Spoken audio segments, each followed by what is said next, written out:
Hey everybody, angryponcho here, starting the Forest Temple Classic Quest style. The first thing we're going to encounter is in this very first room. There's actually going to be a couple of wolfos here. And I recommend you going for the spin attack as often as you can. See if you can get a damage on both of them. And, but basically the strategy for fighting them is you want to avoid just letting them like have at you.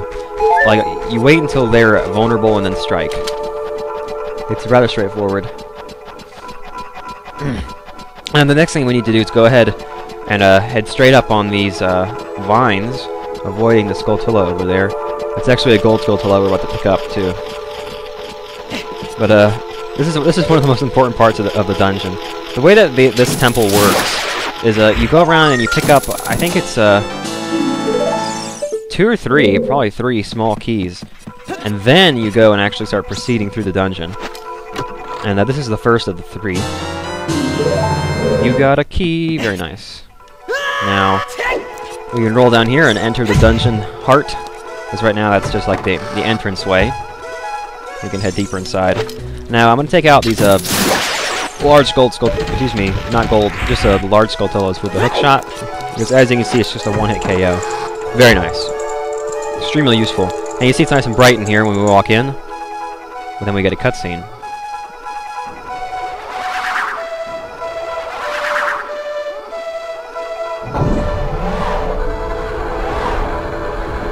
And as you see, the 4 multicolored Poe ghosts, or 4 differently colored Poe ghosts, have stolen the flames in these torches, causing whatever this was to retract into the ground. Anyway, we're gonna go ahead and we're gonna first head straight across the room, up the stairs to this door. I hear Gold Skulltula. That was in the last room, wasn't it? Let's find it.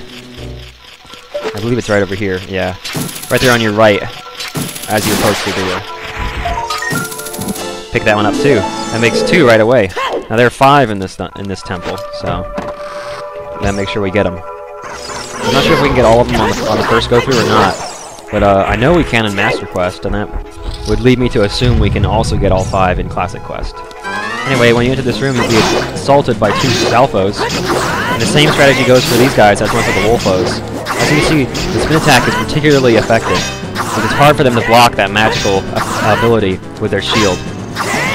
It sneaks right by. And they often don't have their shield up unless they're near you. And that extended reach from the spin attack allows you to get right past that defense. So basically just spam it until they're done. And I'm just going to grab the heart. The fairy I really don't need. I think I have 2 fairies and some bugs or something. I'm not sure what I've got in my bottles right now. We got a key! Very nice. Let's go ahead and see. What do I have in my bottles? Yeah, I've got 2 fairies and a bug, just like I thought. Just like I thought. Anyway, that's our second key. I'm gonna ignore that guy. That, it's actually called a bubble. Ah, that was nice. Let's see what Navi says. Well, that's a great screenshot there. Blue bubble, guard against its flame with your shield. Yeah, basically, you bump him with your shield. And then you hit him with your sword, because the shield actually makes the flames disappear. And now here's a block that's just like the one in Dompe's grave. Same design as on the door. It's on the Door of Time. So we're gonna play Song of Time in order to remove the block.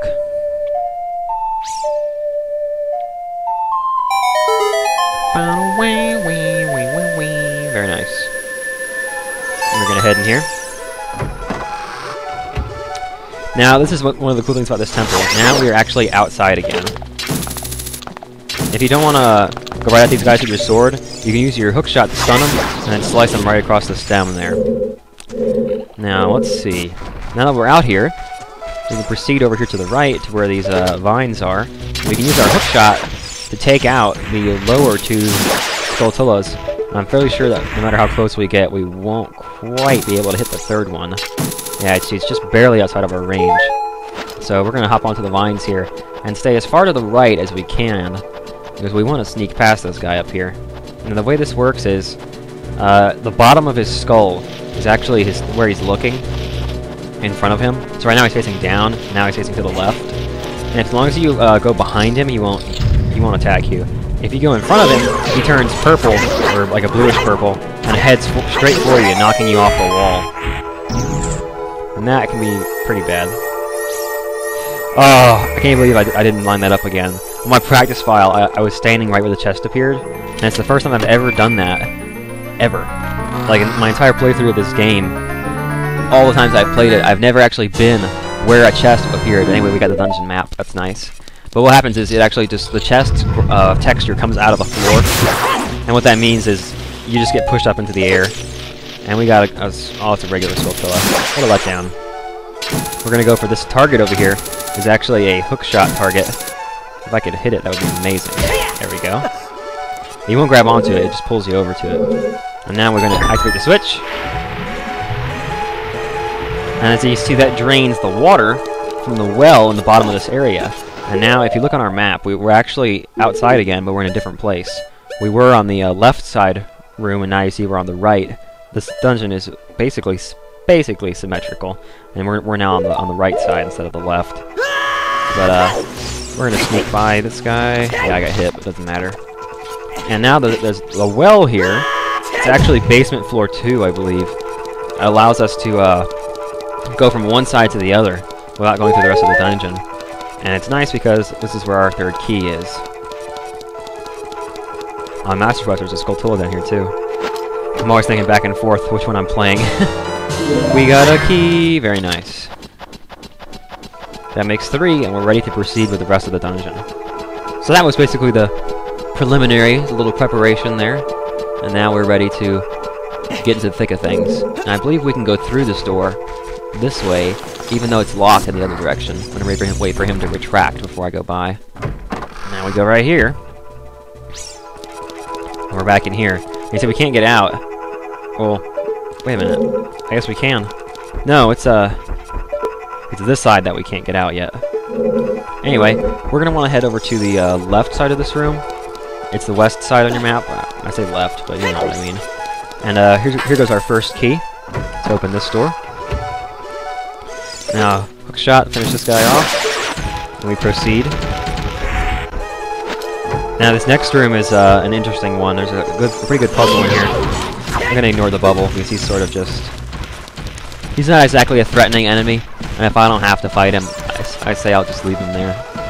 We're not gonna get anything particularly good from fighting him. This isn't one of the rooms where you kill all the enemies and then a door opens or something. There are arrows painted on the floor!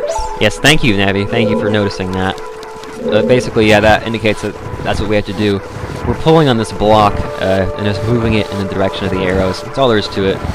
It's a fairly straightforward puzzle, actually. I mean, the first-time players may take them a minute or two to figure out what they're supposed to do. But once they realize that, yeah, there's a block we can move, and Navi blatantly points out that there's arrows on the floor, so there's nothing particularly difficult in figuring out what exactly you're supposed to do here. You see, we heard it hit the wall there. That was what that extra thump at the back of it was. And now we're going to come around to the other side of the block and push it in a different direction. It'll be to the right from the way we were facing. And that's going to push it right into a depression here. And now it's low enough that we're able to climb on it, as well as push it. Oh, actually, we won't be able to push it anymore because it fell in the slot. But actually, before we do that, we're going to go up this ladder back here, because there's another block that we need to move in one direction, so that when we go through from the other, we can push it in the other direction. It's sort of a two-step process. Yeah, we're moving it around a corner, but we have to be able to approach it from the other side in order to get it all the way around the corner. So we're just going to walk up to this brown one and push it until it hits the wall, and then we're going to go back down. Oh, come on, Link. Just jump, man. And now this way again. Climb on the blue block. This will take us up to the next floor here. Barely low enough for Link to get onto. And you see now we've pushed the block. You see we were in there. We pushed this block against this wall on my right, and now we're pushing it the rest of the way. Like I said, it's only a two-step puzzle, so it's fairly straightforward once you figure out what you have to do. And for someone who's played the game before, it's just a matter of doing it.